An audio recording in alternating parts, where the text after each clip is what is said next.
find the time. Yeah. Every once in a while.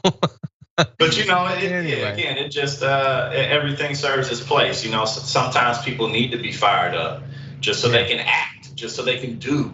You know what I'm saying? But it's just a lot to the puzzle. It's a lot to the puzzle. I don't even remember why. The one that I didn't end up sending, I don't remember the point I was trying to make, but it was something to the effect of, like, if next year there's a pandemic of like these contagious, deadly worms, the right is gonna be fighting to the death to not take dewormer.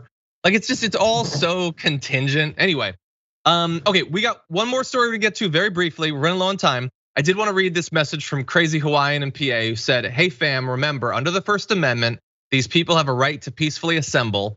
Unless there are indications that these groups intend to commit violence, they do have this right. I know it sucks, but if you want to express your right to free speech, you have to afford others the same right." And I don't know who, Marissa, I think, said, want to know your thoughts on this. Yeah, I agree. Yeah, if they've been sending private messages that the FBI has that they're gonna blow up bombs, then yeah, stop the event. But otherwise, have security there, be ready, lock them up if they deserve it, but otherwise they get to assemble. Yeah. As long as there's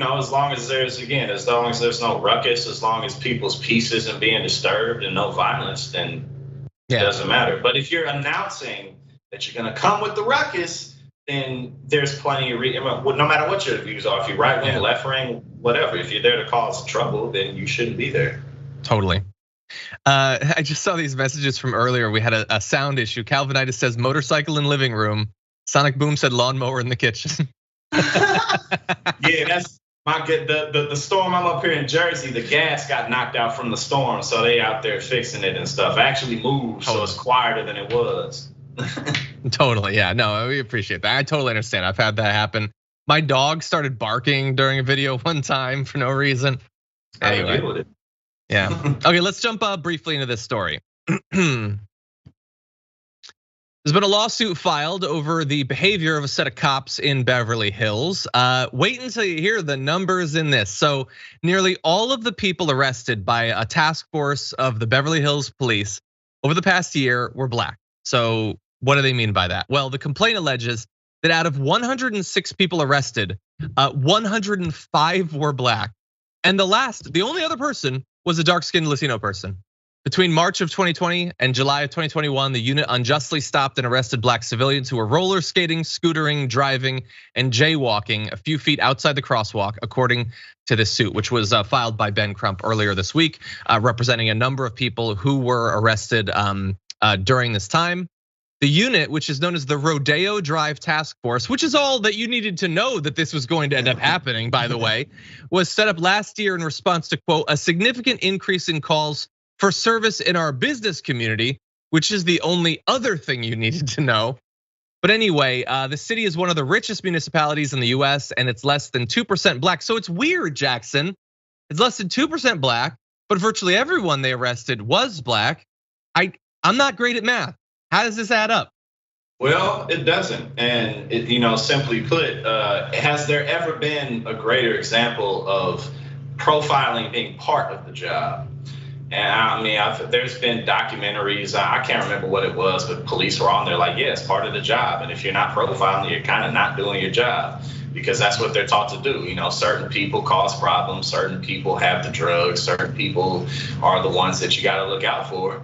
And especially too, like there really is something to be said. A 2% black community, you really do stick out like a sore thumb for people who are used to being in an environment where you are not, and so just your very presence can cause some uneasiness, and like you don't blend in. I mean, think about how the guy in Vegas, how he could shoot. How many people did he shoot? Like 500 or hundreds of people. He just went gun after gun after gun. And one thing my dad used to say all the time is, there's no better cover than being a white man. Mm-hmm. No one paid attention to him. He had these duffel bags full of, but again, that just kind of goes into human nature as well. Wherever there is a minority, there's going to be really bully-like treatment against it, because unfortunately that's part of our nature, and also why we have to manage and balance our nature through society. You're right, and here you have what seems like businesses putting pressure on the cops to do even more of it. Like these are the business owners. They basically do not want black people in the area. That's what they want, and that's what they're gonna get. There's a long history everywhere of this sort of behavior. California is not immune to it. California is like more liberal in some ways, I guess. That does not mean that there are not tons of racist people, tons of racist cops. Absolutely. And by the way, we occasionally talk about like outsourcing here. The behavior that we're seeing from the cops is the rightful job of Karens and Kens. And the cops are stealing their jobs of harassing people on the streets. They should really be more understanding. But anyway, yeah, so this is a class action lawsuit. We're gonna see what happens really fast. The worst case I saw here, or one of the weirdest, was Vice President of Men's Footwear at Versace was walking around with a Versace shopping bag, was stopped and searched. And he's like, they're searching my bag. I designed those shoes, but they don't care. It's just profiling, that's all it is. Anyway, I wish that we had more time, but Jackson, it's been great to have you on. Really appreciate your contributions to the network and what you do at Politiscope. Thank you so much for joining us today. Oh yeah, it was great, man. I had a great time. Looking forward to more. Where can people see more of your content and follow what you do?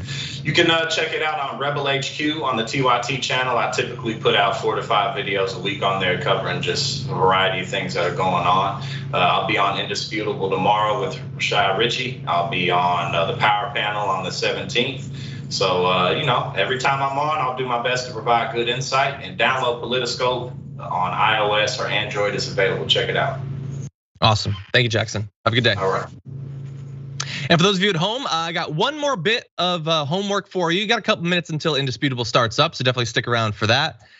You can see Dr. Rashad Ritchie and you can hang out with Ben Carollo. But before that, go to the community tab at youtube.com/The Damage Report. Scroll the community tab and vote for the community garbage person of the week. Tomorrow, Brett and I will be breaking down our garbage people. We want to know who you think should be on that list. So you can go do that.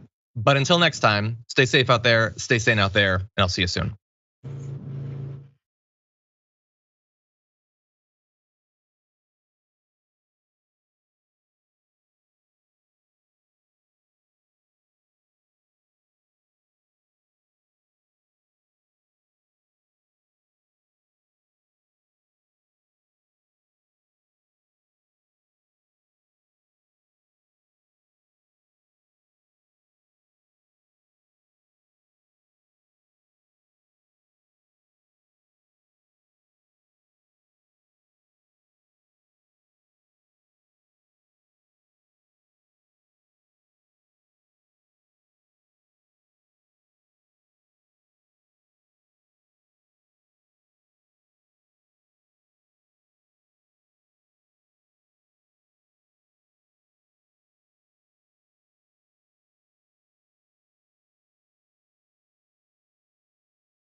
Yep. Welcome to Indisputable. Good to be with you. I'm your host, Rashad Richey. We got a lot on the agenda. Ladies and gentlemen, breaking down news of the day with me, none other than Ben Carollo, host of Galaxy Brain, and Bleep Blop Ben, writer and TYT contributor, will join us in just a minute. And then we have Ben Q. He was hilarious last time. I'm sure he will be equally as funny this time. We will talk about vaccine passports, booster shots, etc. All right? You don't want to miss that. My first story, ladies and gentlemen, a former Marine traveling and the police pull him over. This was in Nevada. They took $87,000 from him, even though he had committed no crime, was never charged for anything. This is a true story. Nevada trooper first told Stephen Lara the highway patrol was educating drivers, get this, about violations they may not realize they're committing. Okay, so that's the pretext to the stop. Hey, buddy, I'm pulling you over because we're involved in a massive educational campaign to just inform drivers of things they may not be aware of. Now that's a new one. You already know you're dealing with a really creative trooper here, right? It gets deeper. Eventually, the trooper did admit to having another purpose: stopping the smuggling of illegal drugs, weapons, and currency as they crossed the state. I have no problem with that. You're in pursuit of criminal activity. That's what you all do, okay? But that's not what they did. This former Marine, who says he was on his way to visit his daughters in Northern California, insisted he was doing none of those things. Though he readily admitted, ladies and gentlemen, that he did have a lot of cash in his car. Once again, not illegal. As he stood on the side of the road, police searched the vehicle, pulling nearly $87,000 in a zip-top bag from his trunk. He said he had a bunch of cash. He said he does not deal in narcotics. He is not a smuggler of any kind. He has cash, and he said, "You are free to check my vehicle." He told them, check it. Nothing illegal here. Going to see my daughter, Northern California, just passing through, okay? The police found no drugs. This gentleman was not charged with any crime, but police still took his damn money. Now, I'm scratching my head because I'm wondering, how in the hell can the police just take your money on the side of the road and let you keep driving with no charge whatsoever? No evidence of any criminal activity. They have not researched this individual and said, aha, tax evasion, we must seize the money. None of the above. Look at how they took the money. This is a real legal process that was reinstated by Jeff Sessions. Let's put up a picture of good old Jeff and his once buddy, Donald Trump. Jeff Sessions and Donald Trump, two peas in a pod, right? The love affair ended. But when Trump appointed that character reinstated a program called adoptive forfeiture. Remember that terminology, adoptive forfeiture. It had been eliminated under the former Attorney General appointed by President Barack Obama, Eric Holder. Holder said, this is a ridiculous rule. I'm getting rid of it. Jeff Sessions gets appointed, he puts it right back in there, okay? So they found no drugs, nothing. So what did the cop do? The cop decided to call the DEA. No drugs here. The cop called the DEA a federal agent, and the federal agent coordinated something called an adoption, which allows federal authorities to seize cash or property they suspect is connected to criminal activity without levying criminal charges. Wow. You can just say, hey, I think you sell dope. So because I have an opinion that you sell dope, I'm going to just take your money and I can seize your property. It's called adoptive forfeiture. We could just do that because we feel like it. And the way the rule works, they can keep your money forever until you file the proper paperwork to get it back. Damn. Only in America, ladies and gentlemen. So here's what the victim of these cops said. I left there confused. I was angry. And I could not believe that I had just literally been robbed on the side of the road by people with badges and guns. Let's put up a picture of this victim. Now, I want to remind you, he was just passing through. He was going up to California to meet his daughter. Come to find out, ladies and gentlemen, he had a perfectly good reason for having that amount of cash. He didn't trust banks. He was making a large payment that he was responsible to make. He was making that payment directly in the state of California. It was only after he got a lawyer, sued, and talked to the Washington Post about his ordeal that the government said they would return his money. He had to get a lawyer, he had to get the media involved, and then all of a sudden, magically, his money reappears. Okay, they give him his money back. The DEA spokeswoman, Ann Edgecombe, said the agency had made a decision to return the money, and the Justice Department spokesman, Joshua Steve, said the government is, and I quote, reviewing existing policy on adoptive forfeitures. Who's in charge of the DEA right now? This young lady, Miss Ann Milgram. Very smart woman, brilliant. University lecturer. A lot of people had high hopes about her appointment. Miss Ann, you need to get on your damn job.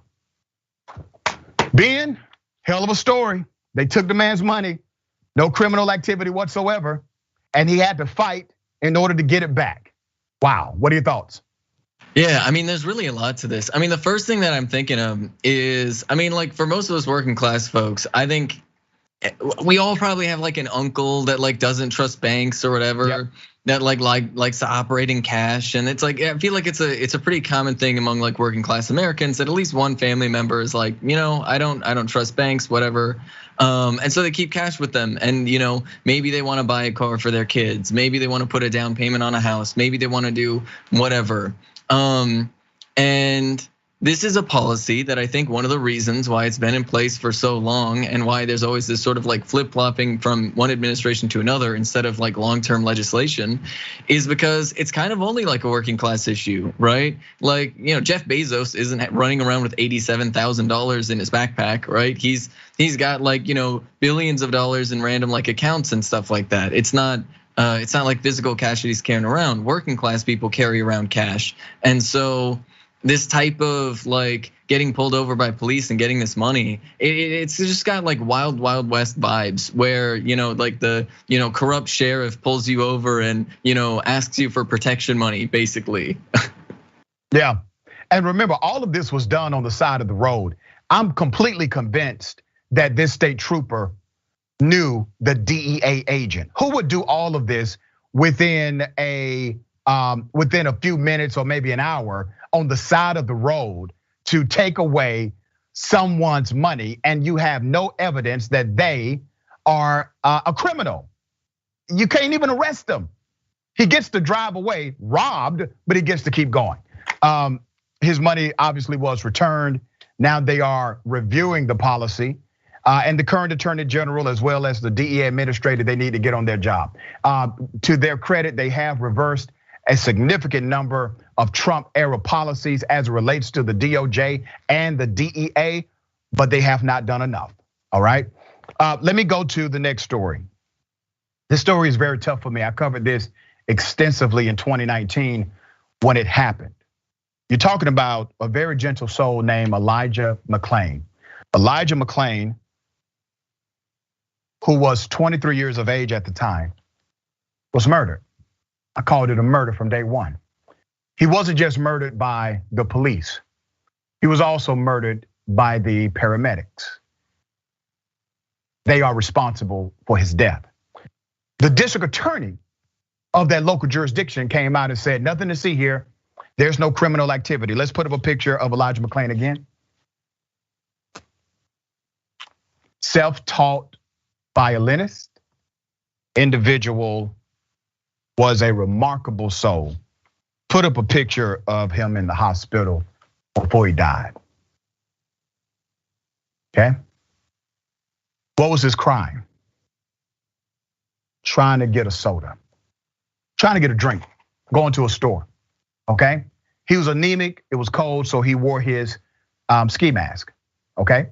Wasn't violent, everybody locally knew him. The 911 operator that called 911 said, I don't think he's dangerous. That did not get relayed to the police. Now, once again, if you call the cops to a situation, you are calling a gun. Just don't forget that, all right? Let me give you some more background to this. 3 officers and 2 paramedics have been indicted by a Colorado grand jury in the 2019 death of Elijah McClain. The Attorney General, Phil Weiser, the special prosecutor in the case, announced the 32-count indictment on Wednesday. The grand jury reportedly made their decision last Thursday. We did not know about it until recently. The office of the AG decided to delay the public announcement to make sure they could inform the McClain family first. Let's put up the officers, the cops who were involved in the murder of Elijah McClain. 2 of them were still current. 2 of them were still active with the Aurora Police Department in Colorado. Randy Rodema, Nathan Woodyard, and Jason Rosenblatt. There they go. Those are the 3 officers who were involved. Let's go to the 2 paramedics. Now remember, the officers put a chokehold on this kid, and that chokehold has now been deemed illegal in that department, okay? They can no longer use it, but they use it on this kid. The paramedics are the ones who administered the drug that worked hand and glove in order to kill Elijah McClain. It was a combination of the sedative, which by the way, he never should have been sedated. He was not a threat, not committing a criminal act, none of the above. And he's dead. The cops and the paramedics, they are facing a slew of charges, including manslaughter. McClain had gone into cardiac arrest en route to the hospital. He was declared brain dead August 27th of that year in 2019. And then on August 30th, he was taken off of life support and he passed to the other side. According to the New York Times, the 5 defendants involved in this death, just east of Denver, will face 1 charge of manslaughter and criminally negligent homicide, as well as a variety of assault charges. Last count, I counted 32 actual charges between these 5 men. 32 charges came from this one jury, and more charges may come. Now, leadership really matters because remember, the district attorney said nothing to see here. The DA said there is no crime here, but a grand jury said, you're right, there is not 1 crime, it's actually 32. 32. Shortly after the indictments were announced, the Aurora Police Association put out a statement doing what? What they do best, defending the killers, officers, and saying there was no evidence the officers caused Mr. McClain's death. Damn liars, all of them, all of them. The independent review of Mr. McClain's death released this February issued a scathing catalog of errors committed by the officers and paramedics during the encounter and in the investigation that followed. I want to take you to what was the incident, okay? The officers grabbed Mr. McClain's arms, pushed him against a wall, pulled him to the ground. They used what's called a whatever hold to subdue Mr. McClain. A potentially dangerous restraint to the neck restricts the blood to the brain, carotid. That has now been deemed illegal. The carotid hold is no longer permissible. Cops are still cops. They can still do their jobs without killing people. It's possible. Ben, I'm sure you remember this story, man. What are your thoughts here? Yeah, I mean, there's a lot to say. I mean, first and foremost, there's the problematic relationship between DAs around the country and police departments, where they tend to be really buddy-buddy with each other, and they tend to get each other's backs in a way that is very, very problematic, because it leads to covering up for crimes that are committed by police officers. And then there's this growing trend of police officers around the country basically telling paramedics to administer like sedatives to people, and they don't know their medical history. They're not pulling up backgrounds on them. They don't know if they're anemic, if they're allergic to particular drugs, if there's any of a litany of potential side effects that they could have that could potentially be deadly, especially with things like sedatives like that. And it's just very, very problematic, where these police officers feel like they have this sort of universal authority to tell anyone around them what to do, and when that goes unquestioned, it leads to a lot of innocent death. And then the fact that they feel, like there should be no recourse, it just puts us in this terrible situation where it's rare that these police officers are even being charged. Yeah, and I want to say this about the person who called 911, because I know that whoever called 911, your family and your friends are telling you it's not your fault. They're lying to you. This is partly your fault. And let me explain why I say that. You said in the 911 call, I do not think he is dangerous. 911 is for emergencies, okay? That kid was one of the most gentle beings on this planet. There are commentaries and documentaries about Elijah McClain, his brilliance, how gentle he was, how he wanted to bring people together, saw the best in everybody. Just a remarkable human being, remarkable. He didn't deserve to die, we all know that.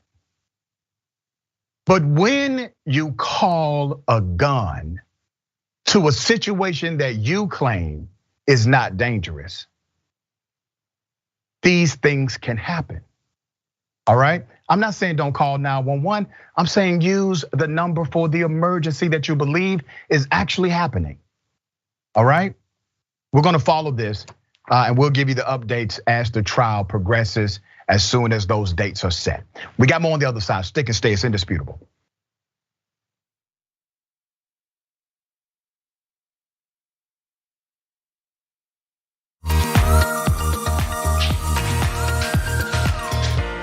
Magic.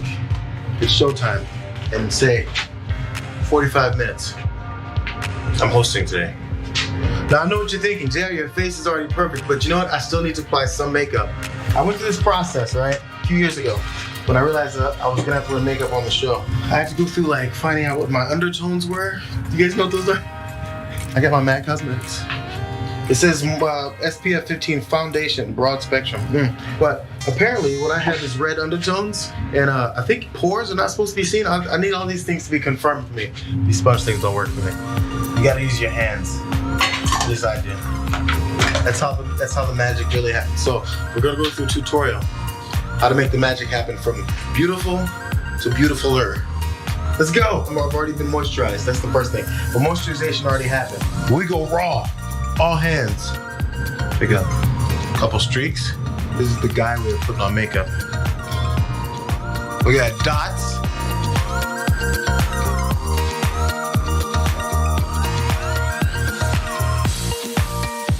There's some shiny points that generally happen. First of all, here we go. You dust here. I'm putting way too much, but you dust. Oh, get the excess off. You don't want chunky powder. There's like a T-zone, I think, right? Mine is a double T-zone. Because I went middle and another cross. Make sure your nose isn't all all shiny, people get on you for it. Say, that's not a good point you made on there, JR. Your nose is shiny. You guys are picky like that sometimes. I think that's about it, fellas and ladies. See you guys next time. Bitsies.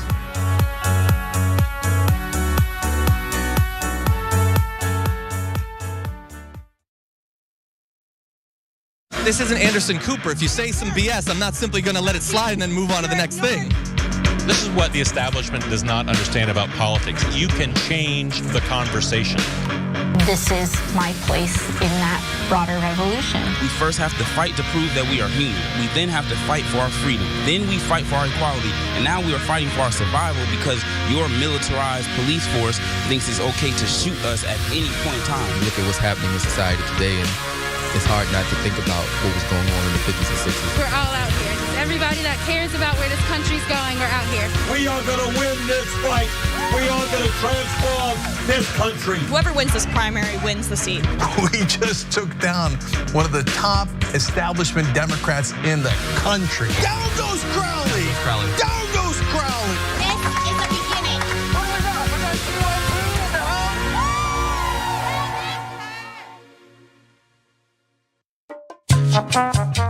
Best moment of my life, I guess, would have to be when the kid was born. Because suddenly that meant I served my purpose. Very close second, the day we sold Clerks. That changed my life. In fact, Harley wouldn't have been born if I hadn't sold Clerks. So that noise. Clerks, probably the biggest day, best day of my life. It led to everything else. I got the wife and the kid because Clerks happened. So don't tell the kid, but Clerks. Our teachers are suffering, and we won't even cut 10% of the money going to military contract. The cost of one modern heavy bomber is this: a modern brick school in more than 30 cities. A tiny sliver of the defense budget would pay for 395,000 teachers. We're talking about the future of the country. We're talking about the nation's youth and making sure that we are competitive globally. And the only way to do that is to make sure that we provide quality education for our young people.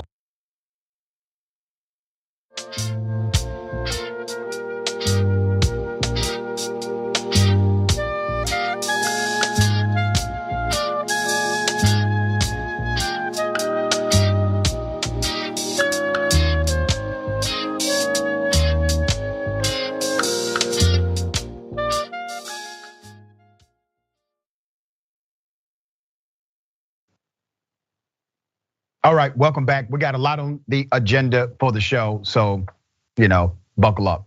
Let me read some of these viewer comments. Don't forget, after Indisputable, catch Reactions with Ray Vanna. All right, that's 4 p.m. Eastern time. Okay, make that happen. You can also tune in on twitch.tv/TYT. All right, and don't forget to watch The Conversation. The big homie, David Schuster, will host 5:30 p.m. Eastern time, 2:30 p.m. Pacific time, tyt.com/live. That comes on before the Young Turks. And make sure you subscribe, all right? youtube.com/TYT conversation. Make that happen. Let me go to the members' comments first. I'm a damn lib says, search and seizure it is a cash cow for Nevada. They are famous for taking cars and cash. Wow, good to know.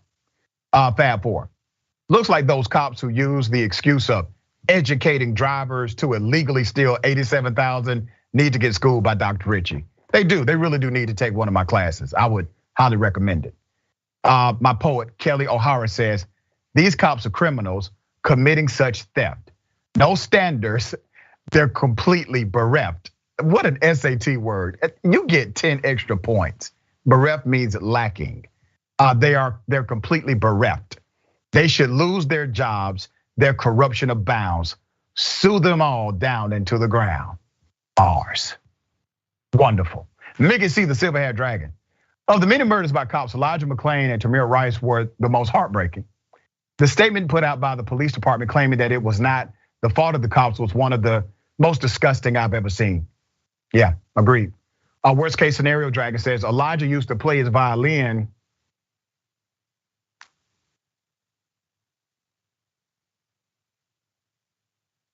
Give me a second, because that gets you right there. This young man was so nice, and I remember the video of him playing his violin at animal shelters to try to make the cats and dogs feel better. That's the kind of soul he was, right? YouTube super chat. Tyler Hackner, love this show. Well, we love you for loving the show. Thank you. Jim Adelberg, nice tie. Thank you. I appreciate you noticing. Catherine Wood, thank you so much. Tier 1. Mr. Is it Jai Goons, Jai Peasy? Keep up the good work. Keep knocking them out with indisputable truth. Thank you. And it's no mistake that they came through like bandits to rob that man of his money. I am blind and can see that. Wow. Yep. Tyler Hackner, justice for Elijah. That's right. And Tyler also says, let's be honest, true justice would be Elijah being here on this earth. Agreed. Trevor Watson, but he was guilty of being black and breathing. That's about all it takes. Twitch, Resto Dragon. Ketamine should never be administered in the field to control a person being arrested, ever. It should only be administered by a qualified medical provider for legitimate medical reasons. Source, me, 30 years of practice in cardiothoracic surgery. That's fancy, but thank you for that insight. Jess Peachy _TW, adoptive forfeiture, AKA sad day for you. Yeah, no kidding. That man had to go all the way to California, $87,000 lighter because of a damn traffic stop. Wow. Okay, this may need to be a public service announcement, okay? White people, I don't give a damn who you are, Dog the Bounty Hunter, whoever else, you do not have a pass to say the N-word. Now, I'm surprised that Dog the Bounty Hunter is still on TV of any sort, but this guy is still out there. He did an interview. His daughter accuses him of being racist. He's been accused of being racist for a very long time. As a matter of fact, there was a phone call where it was between him and his son. He was talking about, I think, the son's girlfriend at the time, and he was using the N-word over and over again. But Dog the Bounty Hunter has a reason why he says the N-word, and here it is. 22-year-old Bonnie also claims she was not invited to her dad's wedding because she supports the Black Lives Matter movement. Do you support that organization? Yes, I do. I have never been a racist. I'm 33.5% Apache. But because of over 15 years ago, I have an Achilles heel because I used the wrong word. Well, let me ask you about that. That moment 15 years ago. Yes, sir. That phone call with your son. Correct. You were using language, and over 6 times during that call, you used the N-word. Yes, sir. Why were you using that word so freely? Well, I thought I had a pass in the black tribe to use it, kind of like Eminem. Who gave you the pass? The brothers. Who were the brothers? I had just, gotten out of prison in 1979 after spending time in 18 months in Texas, and it was probably 3/4 from the black tribe. So that was a word that we used back and forth as maybe a compliment. My pass expired for using it, but no one told me that. To say a racist name doesn't qualify to make you a racist. If you use that word, use that word and you use it in your regular everyday life, it makes you a racist. I have more black friends than Eminem. That is the proximity argument. Like, I have lots of black friends, so that should make me okay with black people. Okay, listen. Calm down, everybody. Okay? Dog the Bounty Hunter is racist as hell. Let me make sure I say that for the record. He referenced Eminem twice. He said he uses the N-word kind of like Eminem. Eminem doesn't do that, okay? He just assumes he does that because Eminem is a white rapper. So naturally to Dog the Bounty Hunter, Eminem says the N-word because he's a rapper. Number one. Number two, he has more black friends than Eminem. What? Wait a minute. I don't know how many black friends Eminem has. Do you? But for some reason, that is his proximity to not being racist. Now, let's follow the logic here, because this is really the first time I've heard this argument. I've heard people say, I have black friends, but I have never heard somebody try to dissuade an individual from an argument about racism based on the amount of black friends another white person has. This is insane to me. Now, he also says that he was given a pass. Listen, before the show today, I decided to consult with the black delegation. And the black delegation has thoroughly informed me that no one in prison or out of prison has ever given Dog the Bounty Hunter a pass to use the N-word. And let's be clear, Dog the Bounty Hunter went hard ER in a derogatory way. And let's go back to that infamous phone call. Now you tell me, does this sound like a term of endearment to you? Here it is. I'm not taking a chance on some, I don't care if she's a Mexican, a whore, whatever. It's not because she's black. It's because we use the word sometimes here. I'm not going to take a chance ever in life of losing everything I've worked for 30 years because some heard us say and turned us into the Inquirer magazine. Our career is over. I'm not taking that chance at all. Never in life. Never. Never. If Leach was dating, we would all say you.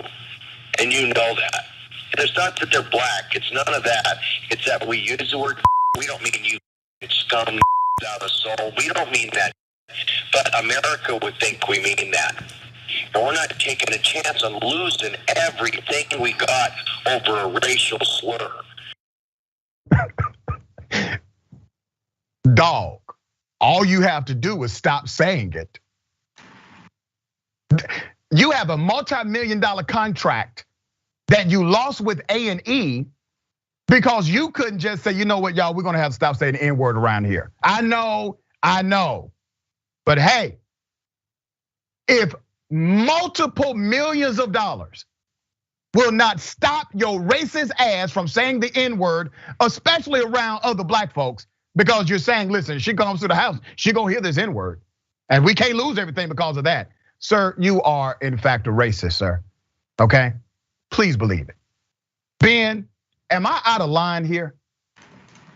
I don't know why so many people, like there's so many white people out there that like try to like orchestrate some sort of weird, fantastical scenario in which it would be appropriate. It's never appropriate, never at all. And like, if his daughter is saying he's racist, right? Like, look, anybody, if your daughter says you are racist, whoever you are watching this, you might be racist and you should probably evaluate your actions. It's also, I think, important to tie it into, I mean, his whole television show was about being a bail bondsman, and the whole right bail system, the whole bail system in the United States itself is like designed to specifically, especially target people of color in the United States. Right.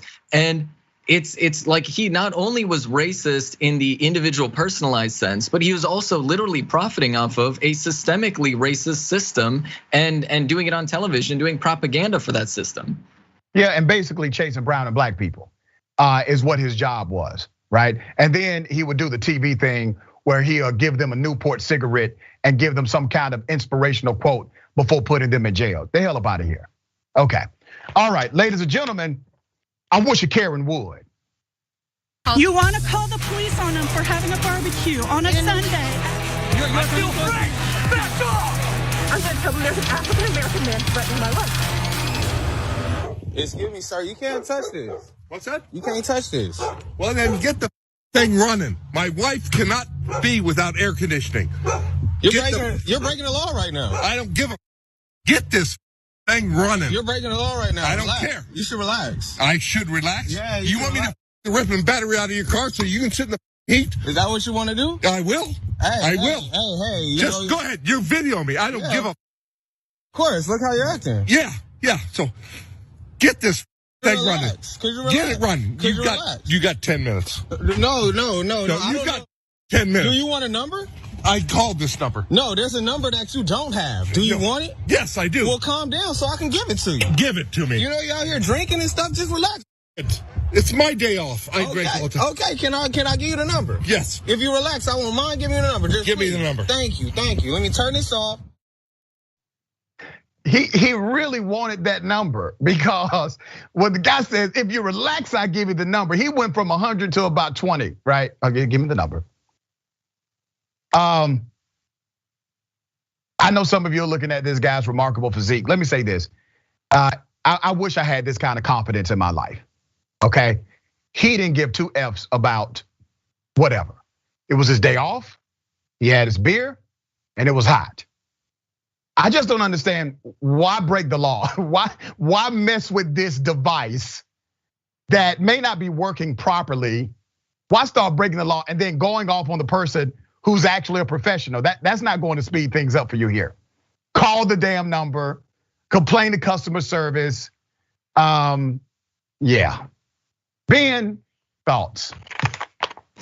I mean, like, I just can't believe that the guy on the other side of the camera being so unbelievably patient. Like he's like, look, buddy, I'm trying to help you. Just let me give you a phone number of somebody that you can call, right? Like, but he's like, that guy's just at an 11, right? And like, I get it, it's hot, right? And you're concerned about your wife and it's like 1,000,000 degrees. And if you don't have air conditioning, that's very, very upsetting. But like, you're asking somebody to go out and work in that heat, right? So if it's too hot for you, like, just understand. I mean, it kind of ties into the people who are calling DoorDash in the middle of the flooding in New York right now. It's like, you just have no awareness that other people around them also have to deal with the same problems that they're dealing with, especially when it comes to the weather. Yeah, I really love the spirit, the customer service sentiment of this individual recording, because he wasn't a pushover, but at the same time, he was very assertive here, right? But he remained calm. He tried to be give instruction. He tried to be helpful, even in the midst of that situation. And I have to imagine that if it's hot for everybody. It's hot for the guy outside. He's irritated too. He's not in the AC. You're not calling him in an office. It's hot. It's just hot for everyone. Okay, ladies and gentlemen, we got more on the other side. It's indisputable. Stick and stay.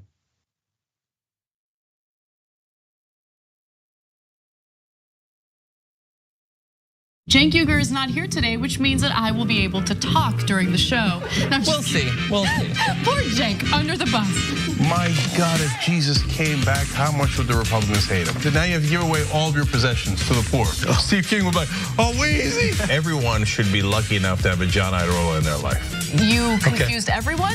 Okay, sorry, I thought it was pretty clear. Take a break now. You can turn me into Dr. Manhattan as long as I get what Dr. Manhattan's packing, okay? The liberal mom says, Mark Thompson, have you ever thought about doing one of those tapes that soothe people to sleep?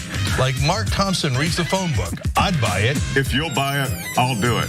Emilio D'Amelio writes in, John, you are so thick. I love it.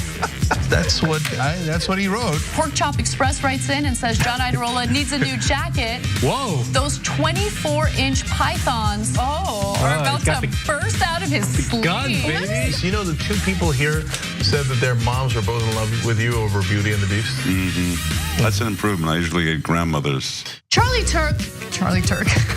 No, wait a minute, don't you dare. Chemical castration when we return from the break. I hope that, who they choose for the White House isn't just a borderline Klansman. That's all we gotta hope. That's it, we will settle it. She's cute. I didn't say that about Laura Ingraham. Scandal at TYT. Did Anna comment on my tan yet? No, she hasn't. You're a good bosser. But Anna did say that I come in here today with a fresh mind. That's all I'm about. I'm about a fresh mind. I can't with you right now. Okay? She just can't. She can't, but nonetheless, we have to for another 3 hours. I'm back, baby. Let's rip in the Republicans. See, don't miss the live show. That's great. Tell people, if you're a member, you get the whole live show whenever you want, because this stuff doesn't go into any of the clips.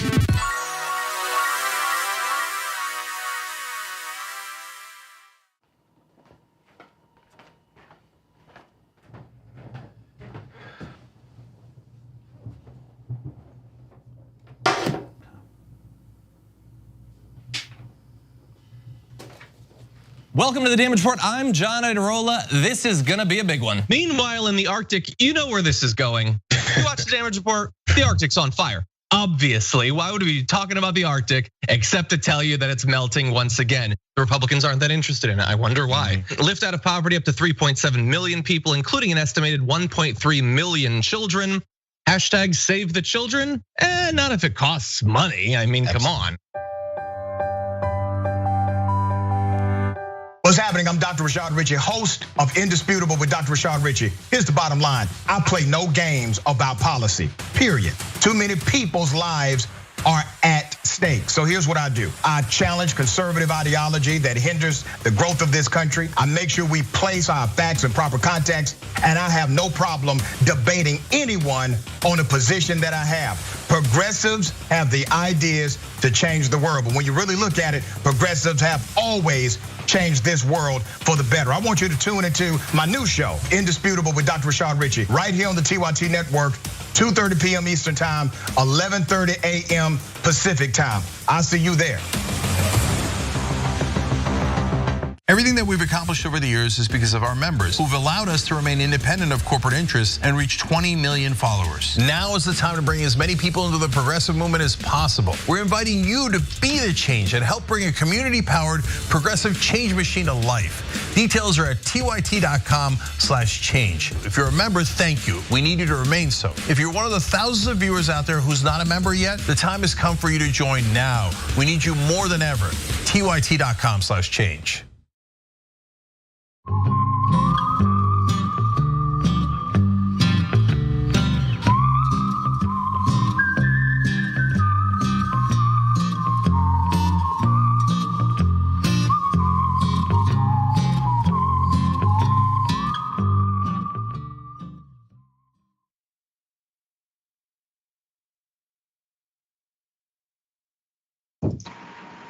All right, welcome back.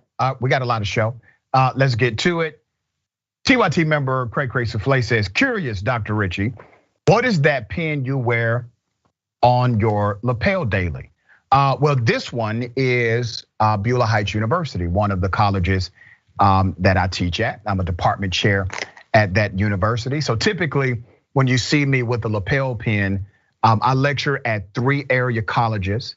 It's one of those colleges, or it's one of the labor unions that I love so much, okay? Organized labor. All right, Rob, Coors seems to be the beer of choice among male Karens. I'm noticing that trend too. I need more scientific research before making a conclusion, but I understand what you mean. YouTube super chat, George Krukowski. Stop making me cry. I saw the videos. Love all. All right, thank you. Trevor Watson. In New Zealand, we respect a good man who speaks the truth. Thank you. My pleasure. Mike V. Will the real Slim Shady please stand up? I know, what was his fixation with Eminem? I don't get that. I mean, did he go to the interview with his interview notes and say, all right, when he says this, I'm going to say Eminem. When he asks this, I'm going to respond, Eminem. Songs of Sovereignty, dog hates Hawaiians too. So glad he's gone. Jeffrey Ritchie, maybe dogs black like hair fondling Carrie. Because of middle school, right. Mr. Jai Goons, Jai Peasy. I always thought that guy was racist, a racist bigot who just so happened to land a job on television as a bail bondsman. I think that's right. Also, Mr. Peasy. I listen to Eminem all the time, and I've never heard any songs where he uses the N-word, correct. And I rock with E myself. Never heard him say the N-word. Frank Jackson, welcome to Tier 1, thank you. Twitch, Insomnia Noor. Hi, hey, Dr. Richey, I hope you got my email yesterday and it was of some help. I did, and thank you for that.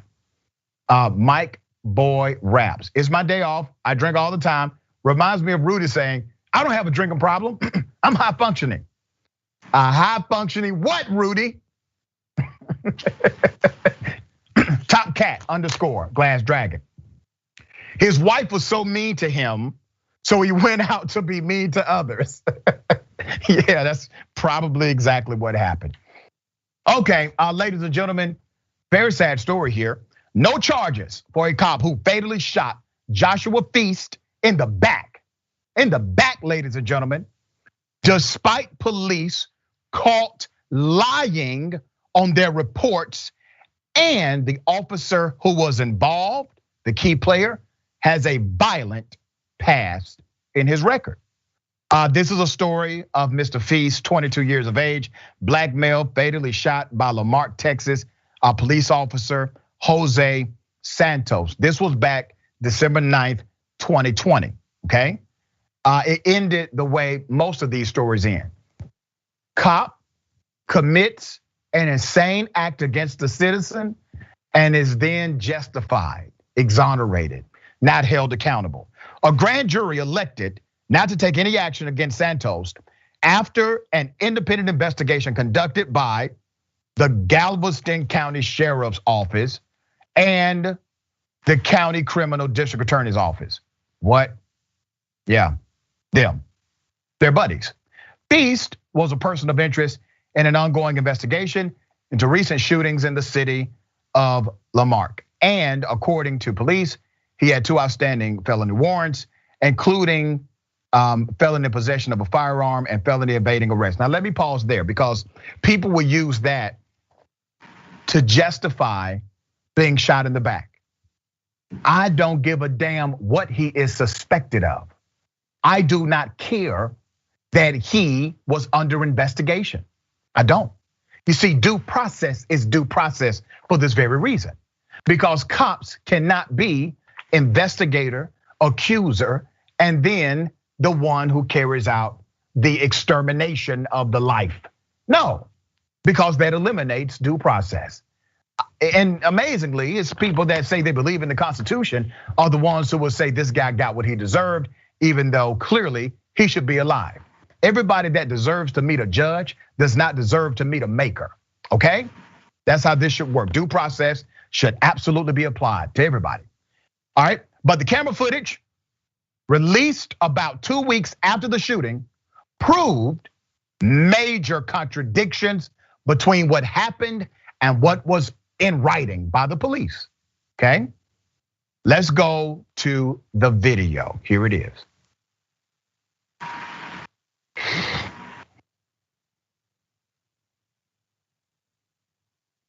Okay, this is muted because the cop intentionally muted the sound.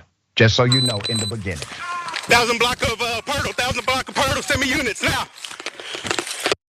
Show me your hands, show me your hands, show me your hands. Help me. 41, we're in front of 1010 Purtle. Stage medics. First unit to get here, I need you to recover the gun. He dropped it just outside of Dodge Charger.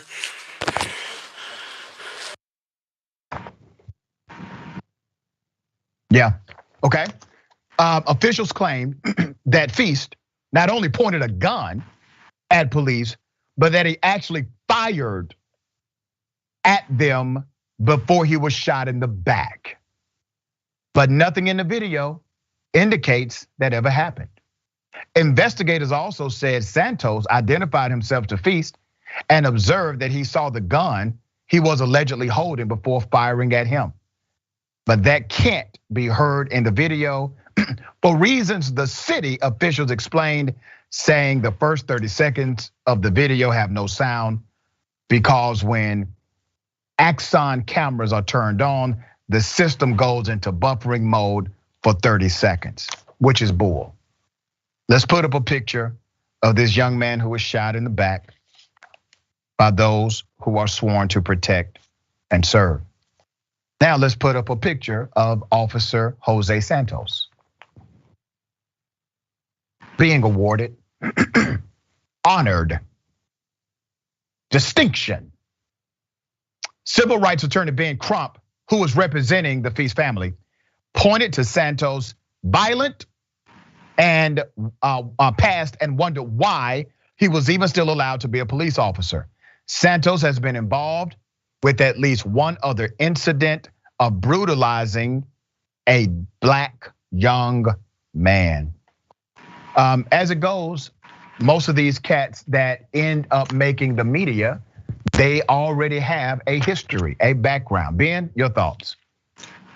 Yeah, I mean, like, it's hard to disconnect this from the person that was actually killed, because whenever whenever police officers kill somebody in the United States, there's always this trial of the person who lost their life.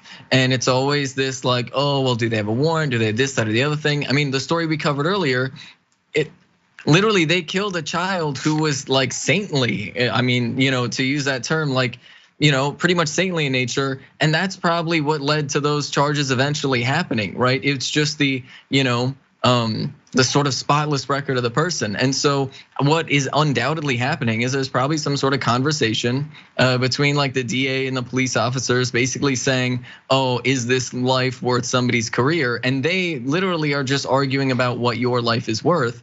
And like anybody that's killed by a police officer is under the law by definition innocent, because you're innocent until a judge and a jury finds you guilty, right? So I don't care about warrants or anything like that.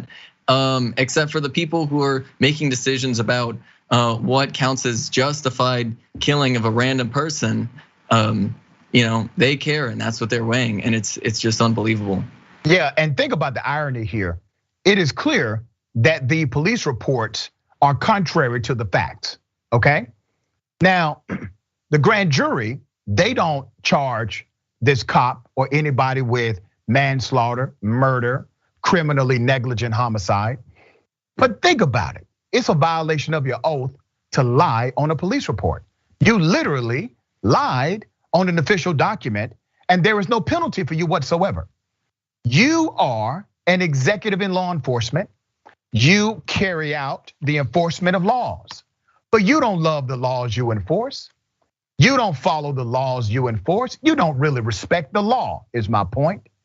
All you're doing is utilizing the law as a pretext to get away with criminality yourself. Okay, unrelated news. This is happening more and more. COVID idiot, I'm going to call this person, flew to Hawaii with a fake vaccination card. Now, when I tell you how they got caught, they deserve to get caught, okay? 24-year-old woman from Illinois, her name is Chloe Rozak, was arrested in Hawaii for allegedly using a fake vaccination card to enter the state. The major red flag was the fact that they misspelled Moderna. I mean, damn, do you have Google? They misspelled it. Okay, that raised a red flag. You think that would raise a red flag? Yeah, kind of an important detail. This is Chloe. That's from the Hawaii Department of Public Safety. And let's put up the COVID-19 vaccination card. I mean, it looks really freaking official. Okay, until you look at the spelling of the word Moderna. So let's do this for everybody. Again, the correct spelling of Moderna is M-O-D-E-R-N-A. They spelled it M-A-D-E-R-N-A. Now, I don't know if she did this for herself or maybe she hired somebody to do it.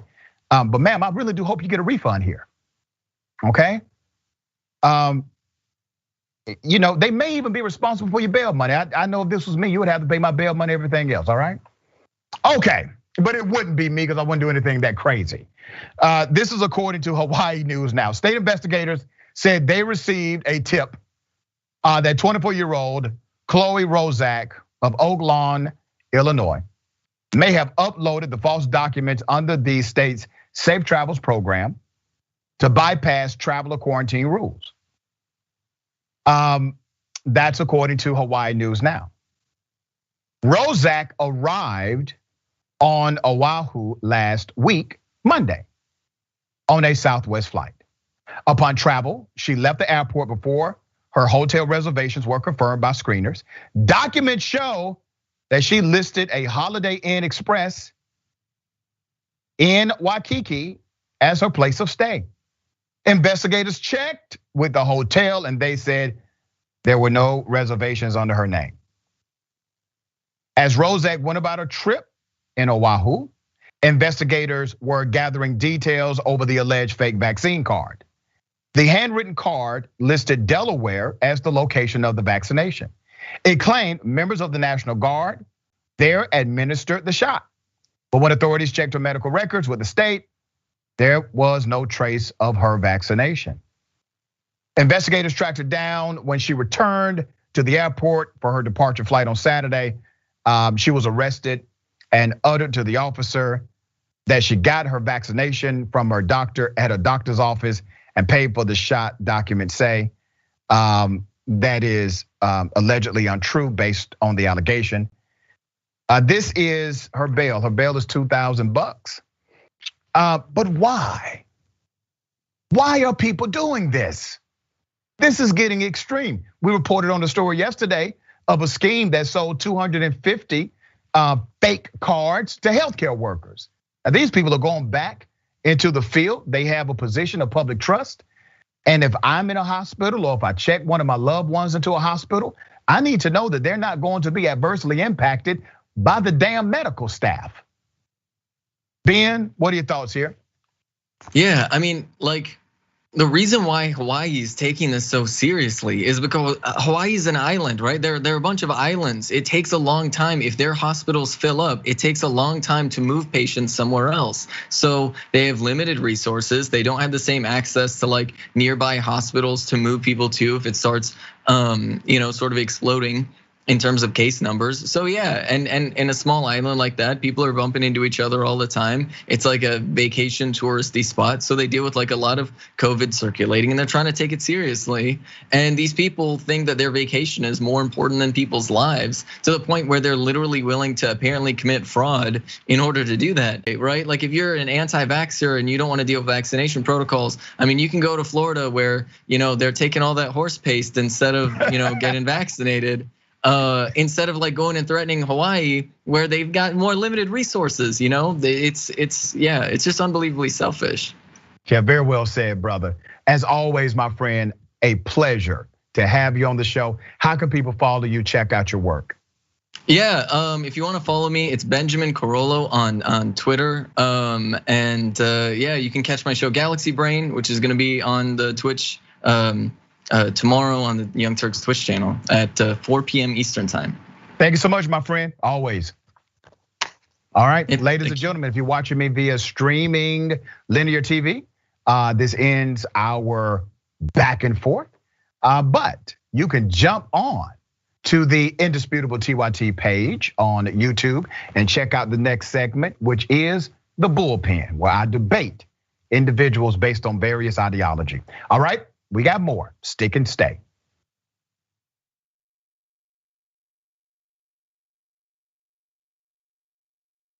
I'm old enough that I remember when Captain Crunch put the berries in it. Yay, crunch berries! And I was like, ooh, the fake berries. Remember? We're gonna try that. We did a story back in the day about how a woman sued, General Mills. She'd been eating it for 4 years, believing that it was actual berries. Yeah. She's like, these aren't real berries at all. Yeah. I'm like, I got news for you. Captain Crunch isn't really a captain or a person. Joining me now, legendary whistleblower and American hero, Edward Snowden. First question is, hey, where are you? I'm in my apartment in Moscow. All of a sudden, in the studio, Jim Gaffigan, everybody. Mental illness is, completely undiagnosed in our society. It's not about a particular administration.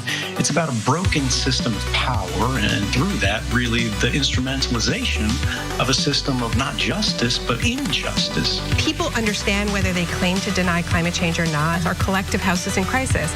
We're also dealing with the legacy of 40 years of economic policies that have made people's lives more precarious. Sometimes you got to force people into their humanity. Sometimes you have to shake people into empathy. Senator Elizabeth Warren joins us in the studio. Healthcare is a basic human right, and we are fighting for basic human rights. In order to actually achieve that vision of everyone having access to the same resources and getting to determine the outcome of their life, we have a lot of work to do, and it needs to start right now. Here's something you may not know. When you deposit your money in a big bank, it doesn't just sit, safe and secure, in a vault. Instead, your money could end up building oil pipelines, mining for coal, or drilling in the Arctic. So if you're concerned about the planet, give your money something good to do. Make the move to green with Aspiration's fossil fuel-free account and join the thousands each week who are switching to save their dollars and save the planet at the same time. Welcome to the Damage Report. I'm John Idarola. This is gonna be a big one. What Donald Trump has done as president has cut taxes for the wealthy and made life better for rich people. But he's made life worse for poor people. We're making America great again by throwing more money at the military to destroy other countries because that makes us great instead of investing it in ourselves. That it's Donald Trump and it's Stephen Miller.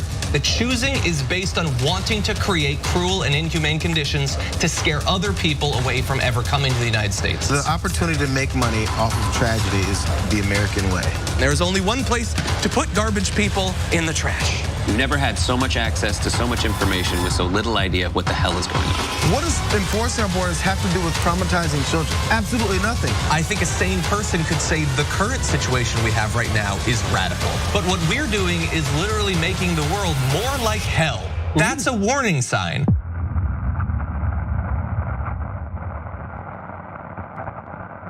ShopTYT.com now has books. One of them is Ryan Grimm's book, We've Got People. That's a saying that AOC said, they've got money, we've got people.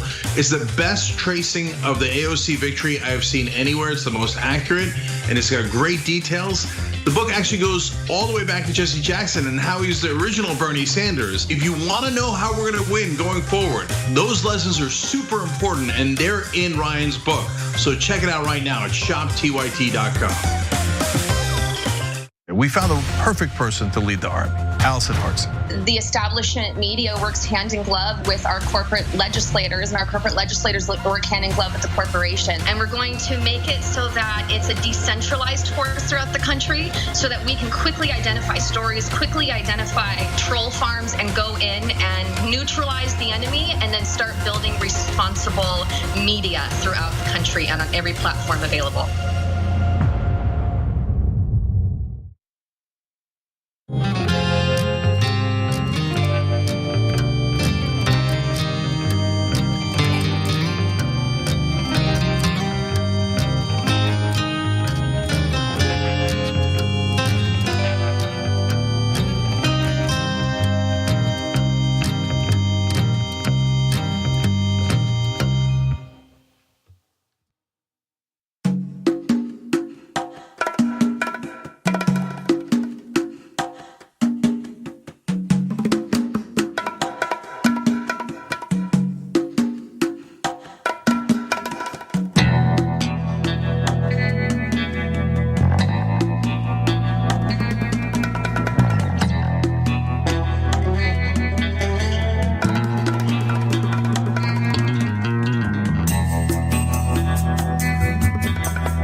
All right, welcome back. We got a lot. Don't forget, after Indisputable, Ray Actions with Rayvana, 4 p.m. Okay, make that happen. 4 p.m. Eastern time, 1 p.m. Pacific time. Tune into twitch.tv/TYT and watch the conversation today live, 5:30 p.m. Eastern time, 2:30 p.m. Pacific time, TYT.com/live. That's right before the Young Turks, okay? My big homie David Schuster will host. You can also subscribe, watch all of the interviews. Great content. Watch all of the interviews at youtube.com/TYT conversation. Let me read some of these amazing comments. TYT member Fab4 says, he's not just teaching at 3 colleges, but he's a department chair too, while hosting a show 5 days a week. Dr. Richie is even more amazing than I thought. Well, thank you so much for that. And you're amazing too, Fab4. Appreciate you. Mickey C, the silver-haired dragon. He had 2 warrants, so the cop can be the judge, jury, and executioner. It's not how it should work, exactly. Spicy dragon wings. Body cams have a continually running 30-second buffer that preserves the 30 seconds before recording is enabled. It doesn't mute audio. It makes sure that even if the camera is turned on late, the prior recording is captured from 30 seconds prior. This is how that cop who planted drugs in a bus, pawned himself. He turned his body camera on to say, oh my, look at what I just found, without realizing he recorded himself planting the drugs 30 seconds earlier. What a tool. YouTube super chat. Tyler Hackner, they choose to take innocent life. Yep. Tyler also says too many COVID idiots out there. Agreed. Trevor Watson, look at NZ1 came in now. We have over 250 people. NZ is too small to lose. COVID-19 is no joke.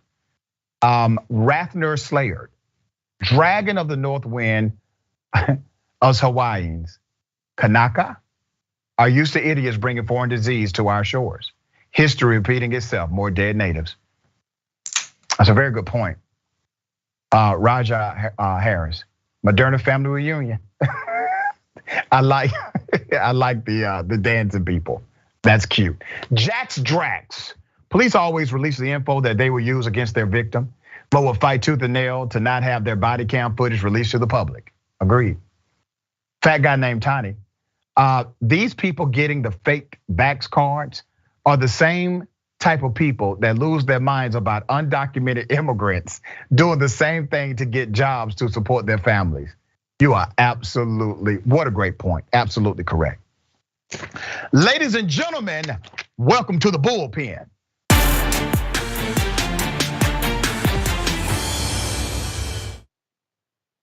In the bullpen today, we got Ben Q, columnist and English editor at El American. Good day, Ben, welcome.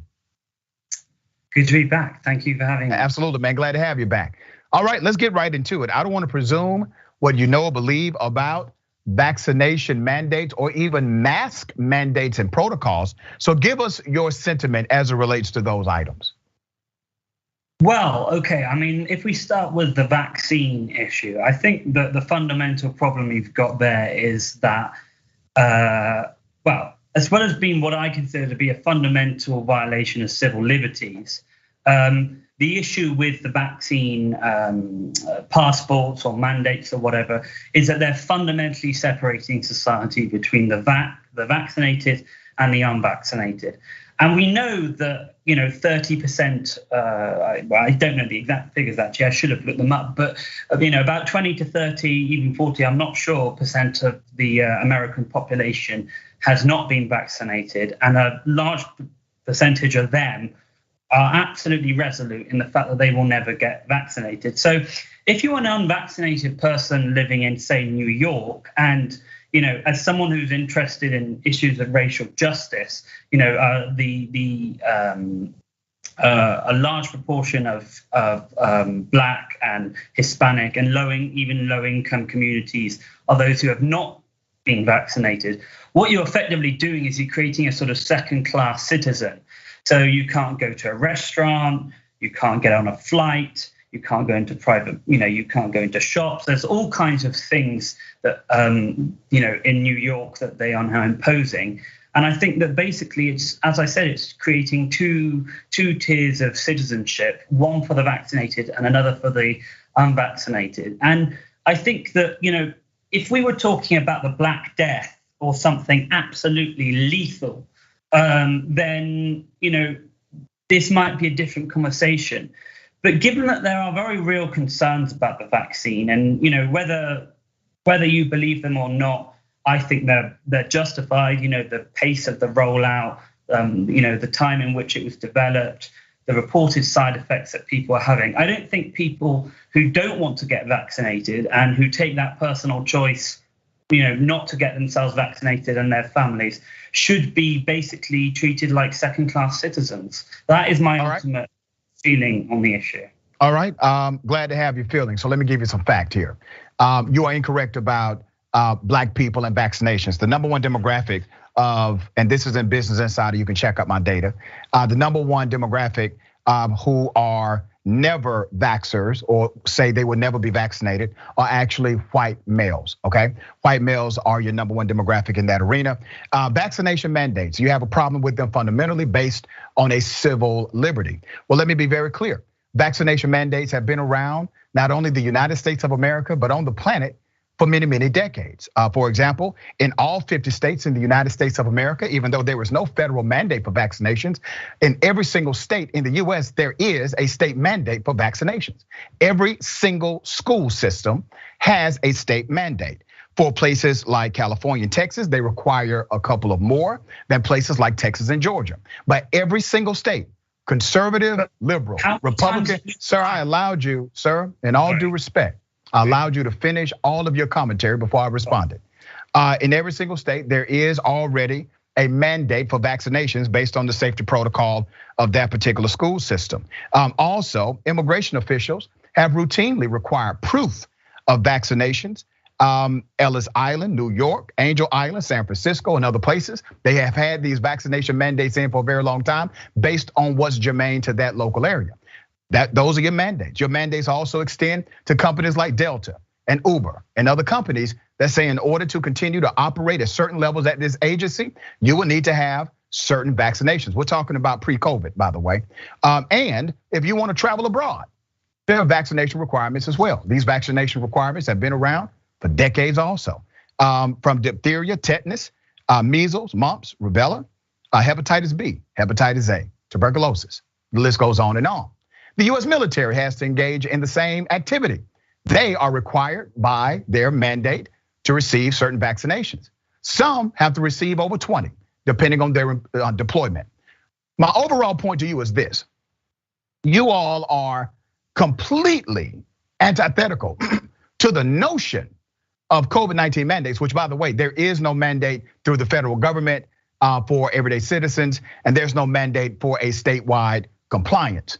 But for some reason, I don't hear you all having the same intellectual argument as it relates to the well over 20 vaccination mandates that are already required by actual law. Okay, so let me just take you up on a few points there. I mean, I think that you're probably broadly right in that, these vaccinations that have been extremely well established, like, you say measles or I can't remember the other ones, but those are proven vaccines, and I completely, I think they're a different conversation ultimately, because the reason that people are so skeptical about this COVID vaccine is because of the pace of the rollout. And people feel that, those vaccines that you referenced before have taken decades and, decades in the making of absolutely rigorous testing.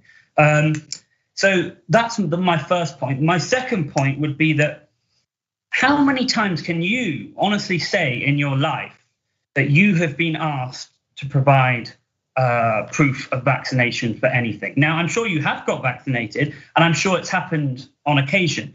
But have you ever been on a flight before, or gone into a restaurant, or tried to buy something, and someone had asked you for a piece of paper to prove that you've been vaccinated? It may have happened, but I don't think it's something that's happened regularly in your life, because that is not society. That is not something that society is accustomed to. I've never been asked in my entire life for proof of vaccination to board a flight or to eat in a restaurant or whatever it might be. So that would be my contention to you. Those vaccines might be mandated, but there's very little evidence of that in everyday life. And the difference is this COVID vaccine is that they intend to basically impose it everywhere. In fact, that is what they are doing in the state of New York. Okay, so let me respond to your question directly to me. So the answer is yes, I have provided a passport, a vaccine passport, to not only be a student in a school, but to also be a teacher in that school. We have to have certain vaccinations even filed at colleges, private and public. So this goes from K through 12 education to college life. Literally, virtually, every single American has had to present a vaccination passport at some point. And every single American virtually has had to receive a mandated vaccination. The reason why I brought that to your attention is because you said that your issue with this was based on, and I quote, a violation of civil liberties. Well, if it is a violation of civil liberties, then the argument that the drug or the vaccine is new, that's not an argument, because it's not about the vaccine, it's about the violation of civil liberties. And if that is your premise, Ben, if your premise is this mandate, vaccine mandates are a violation of my civil liberties, then that means that every other mandate for vaccinations should also be a violation of civil liberties as well. My question to you, based on that linear logic, why have you not made contention with these other dynamics of the violation, as you put it, and you only call COVID-19 vaccines a violation? And let me say this for the record. I understand that people will have vaccine hesitancy. All we can hope to do is give them proper and good information, but we're fighting against bad and false information on a regular basis. But my question does stand to you, sir. If this is a violation of civil liberties, what does it matter, the testing phase of the drug that has been approved by the FDA at this point? So repeat that last thing you just said. What does it matter to the If you say that this is a matter or a violation of civil liberty, then what does it matter how long the drug has been here, or that it is mandated, or people are mandated to get it for certain jobs? The FDA has approved it. If this is just a violation to have any kind of mandate for vaccines, why are you not bent out of shape about the other vaccinations that are already mandated? If it's a civil issue, a liberty issue. Well, I mean, I think I've made that quite clear in the fact that I do ultimately believe that this vaccine is different due to the pace of the rollout and the rapid nature of. So it's not a civil issue. Well, it is a civil issue, but I mean, the difference is that those vaccines that you're referring to in the past are far, far, far better established than the COVID vaccine.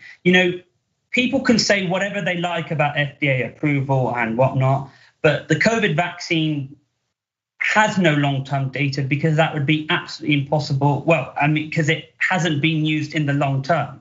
And I'm going to give you an example. I mean, I took the Pfizer vaccine. I took the first dose in June, and it has given me palpitations of the heart. Now, fortunately, it's not particularly serious. But the fact of the matter is that these vaccines do have proven side effects, and people do have a legitimate reason to be fearful of them. Or not fearful, but to be hesitant, as you say. Mm-hmm. So I think the fundamental difference between a measles vaccine and the coronavirus vaccine is I think that people are quite justified to be against, or have some reason to be skeptical of the COVID-19 vaccines, whereas I think that those other vaccines you're referring to are far more established and far more proven, and against disease, which in some cases is even more serious than COVID. So I want you to understand the argument that you're making.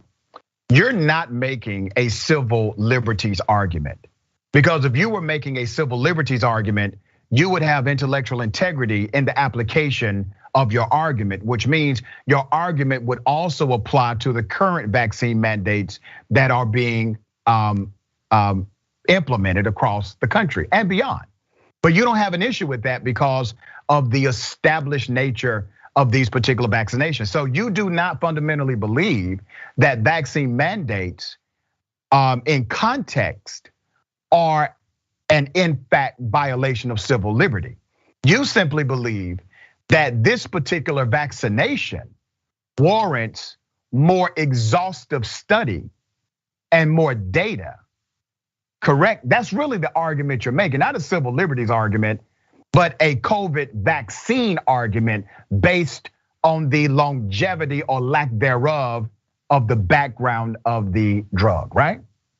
Well, yeah, I mean, let's look at it like this. Civil liberties are, with the question of civil liberties, there always has to be some level of balance between what protects the population and what keeps them free. Okay, so there have to be compromises. And all I'm saying is that on the issue of this particular vaccine, I think to force it on people when it hasn't even been, in rollout for a year, and then forcing them to live as second-class citizens for not taking it is basically a violation of their civil liberties too far. But it's not just that. That is just one of the broad arguments I want to bring to you today about vaccine passports. I mean, one of the issues, and I think this came out in a Harvard poll recently, is that the country is deeply divided on the issue. America, it's like most things, it's 50-50 on, and there are some people who believe it should be on airplanes but not in businesses. Some people don't believe it at all. Some people believe it should be everywhere.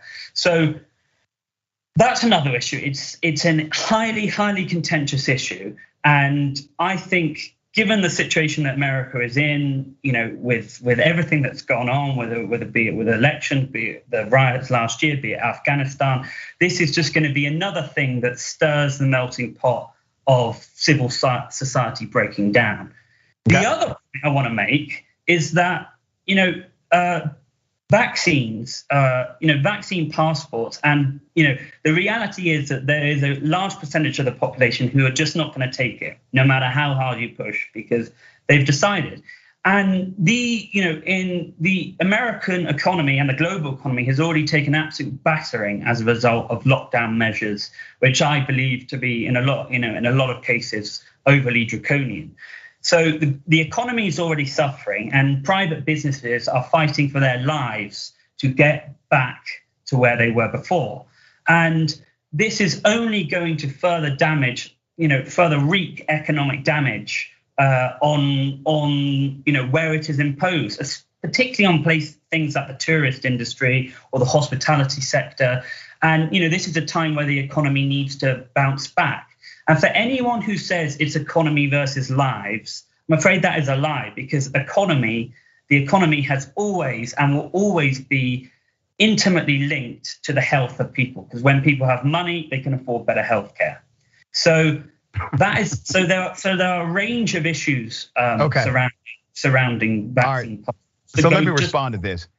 Number one, when you say that people are being forced to live as second-class citizens, let's be very clear. If you take the vaccine or don't take the vaccine, that is your personal healthcare decision, okay? That vaccine is really for you. The mask is for me. The mask is for the protection of others. We'll get into the mask in a minute. But if you decide not to take the vaccine, you don't have any of your rights taken away. Going to a particular country, being able to go to a particular restaurant or hold a certain job, those are not constitutional rights. Those are privileges afforded to you if you meet the qualification, right? A private company has the legal right to tell you no shoes, no shirt, no mask, no service. They can also enforce COVID rights if they choose to. Private companies can do that. COVID vaccine passports are allowable, at least under current statute.